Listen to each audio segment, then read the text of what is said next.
Hi everyone, I'm just going to put out a quick video to look at the second edition of this book by Lon Milo DuQuette. I reviewed the first edition several years ago now and was a little bit critical of some of its shortcomings. The second edition doesn't really add very much, but nevertheless I kind of want to look at it in a more positive light. This guy has done an awful lot with regards to the Thoth tarot and Thelema and Magica and all that sort of thing. So there's lots of information that he's put out on the internet and with his talks and lectures. So the first, or the only way that really this book differs from the first edition, is the introduction of a more clear explanation of the unicursal hexagram, which we see on one of the cards in the deck. So going to the book itself, unicursal essentially means that you put your pen on the paper and you keep it on until the whole shape is drawn. So you don't take it off to draw two separate diagrams like the original one that we see on the left. And he gives a clearer explanation of what these are all about, which is essentially the meeting of the macrocosm and microcosm, the spirit and matter, if you want to put it into two broad categories, and its integration within the individual, which is referred to as the great work, I believe. So I have bought the Kindle version of this book because the book version, the font is very small. I didn't like it, and the pages are quite yellow, so it's actually difficult to read, or for me to read. With the Kindle version, I can change the font. It looks a lot brighter, and it's a lot easier to study. So he talks about the universal hexagram there. And another big point in this book, which I think is brilliant, we move on to page 38. He talks about the secrets of the rose cross. The rose cross being this beautiful image on the back of each of the cards in the deck. And you can see that there is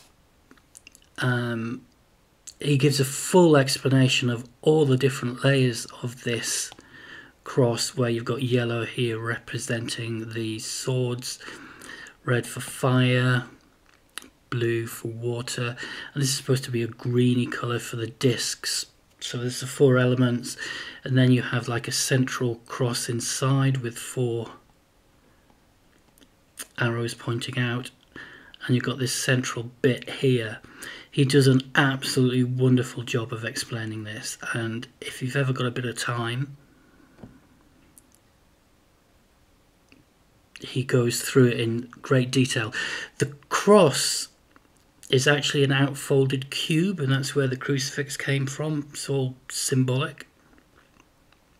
And he builds it up in layers. Here we can see one layer with the petals, and he's slowly building that up. I think this is the central bit. And he builds it up until including the hexagrams there, until finally you've got the end result, and it's a great read. I really enjoyed looking at that, and it's a foundation really of the deck. Another interesting bit, page 88 or thereabouts. Yeah, he talks about the zodiac belt here, where the planets are in natural order. Then you have a twist here of the belt to reposition the lust and adjustment cards on the right here. And he also explains another twist in the belt, here. Down here, you get the second twist on the left here, and that would explain the difference between the Emperor and the Star, which you can see on the left loop. So you get a balancing of this zodiac belt there. So moving on,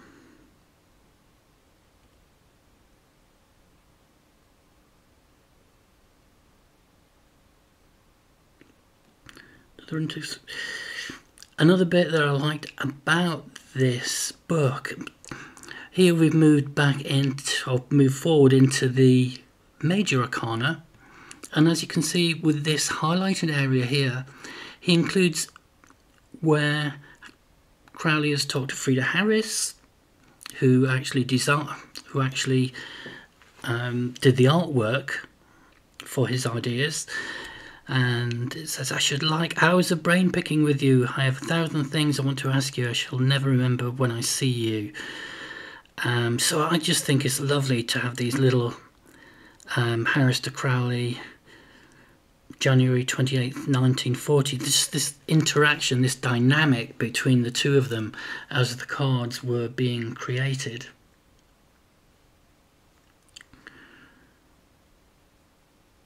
So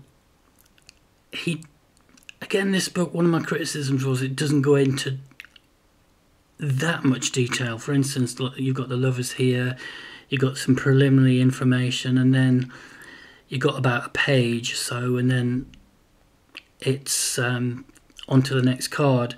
So, but there's enough. I think what he's trying to do is give you, he's not trying to lose you. He does put a bit of his own personality into it as well. So you will get a very general introduction to the cards with this book. You're not going to get anything in major detail. Going on to the minor arcana, these are in even less detail. So you've got the 4 aces here, the Ace of Wands. By the time he's got through his introduction here, you've got a short paragraph to follow, and then it's on to the next card. So nothing, no detailed description here, really. I think it's a little bit on the thin side. 277, I've noted. Yeah, he goes into the divinatory meanings of each of these, but these are just a copy of what is in the Thoth book. So these are just lifted lock, stock and barrel from the Book of Thoth.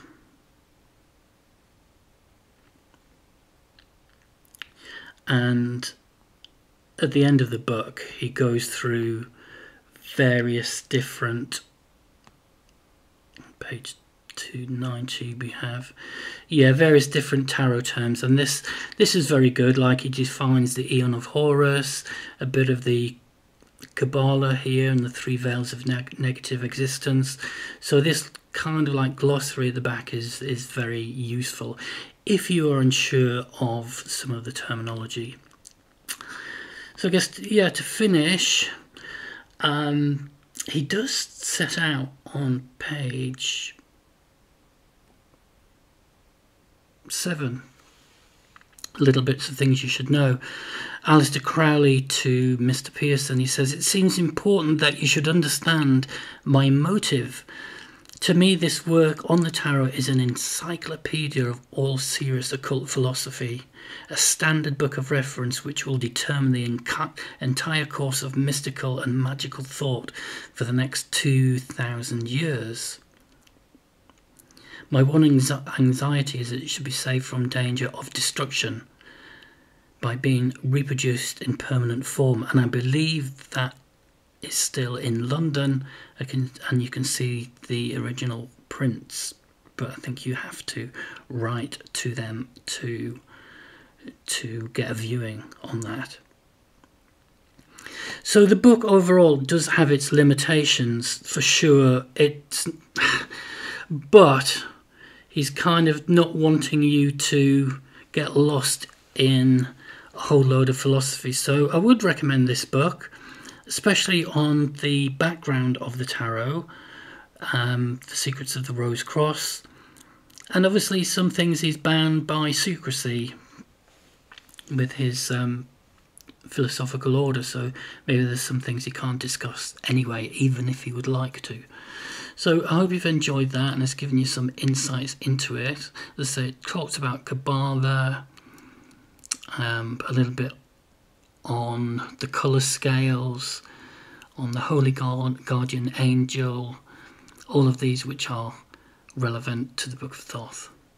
So we start with the Ace of Wands in the next video. So take care, and I hope to see you soon.